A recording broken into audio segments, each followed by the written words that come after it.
hata kama umepeleka makaburini, umezingiwa nazi, umeweka kando ya njia, umeweka kwenye milima, akiingia Yesu anakuweka huru, anakuweka huru, anakuweka huru, anakuweka huru.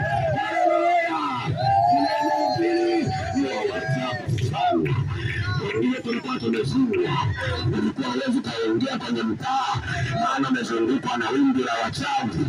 Ulikuwa huwezi kuanza biashara, ndani ya mwezi umemalizika na biashara yako hamna.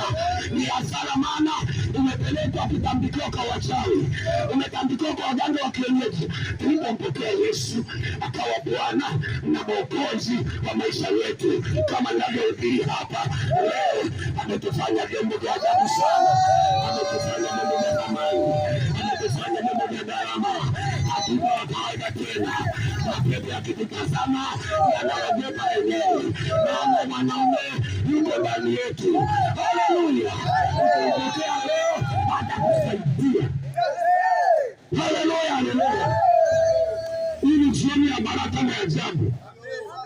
Kabla sijahitimisha, sijatoka kwenye madhabahu hapa, ninatoa nafasi ndani ya dakika mbili